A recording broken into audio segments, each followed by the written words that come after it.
मैं देखा कि ऑनलाइन पर किसी ने शादी कर ली, उसको आपने सलाह दी कि अब आगे क्या करना है? वो एक लफड़ा हुआ। एक यजमान जी के घर पे हम गए थे, तो वो बड़े भारत के बहुत नामचीन हैं। उनके यहाँ रुके तो ऊपर की मंजिल में रुके थे, तो उन्होंने कहा सुबह-सुबह कि हम आपकी आज्ञा हो तो पंडित जी आए, विवाह संपन्न करा के आते हैं। हमने कहा किसका? बोले यजमान जी के बेटे का। हमने कहा करा दो। तो जैसे ही हम नीचे उतरे चाय-वाय पीने, तो हमने कहा कि भैया कहाँ है लड़का बहू? बोले लड़का तो ये है, बहू तो विदेश में है। तो हमने कहा शादी कब हुई? बोले अभी। हम कहा हुई कैसे? बोले ऑनलाइन। हम कहा बेटा ऑनलाइन कैसे? वीडियो कॉल पर। तो हम कहा गजब। हम कहा भाई ये सिस्टम क्या है? बोले यहाँ आगी जला दी, वहां आगी जला दी, वहां फेरे करवा दी, यहाँ लड़का फेरे ले रहा, वहां लड़की फेरे ले।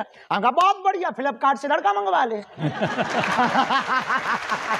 मैं देखा कि ऑनलाइन पर किसी ने शादी कर ली, उसको आपने सलाह दी कि अब आगे क्या करना है? वो एक लफड़ा हुआ। एक यजमान जी के घर पे हम गए थे, तो वो बड़े भारत के बहुत नामचीन हैं। उनके यहाँ रुके तो ऊपर की मंजिल में रुके थे, तो उन्होंने कहा सुबह-सुबह कि हम आपकी आज्ञा हो तो पंडित जी आए, विवाह संपन्न करा के आते हैं।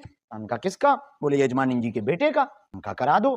तो जैसे ही हम नीचे उतरे चाय-वाय पीने, तो हमने कहा कि भैया कहाँ है लड़का बहू? बोले लड़का तो ये है, बहू तो विदेश में है। तो हमने कहा शादी कब हुई? बोले अभी। हम कहा हुई कैसे? बोले ऑनलाइन। हम कहा बेटा ऑनलाइन कैसे? वीडियो कॉल पर।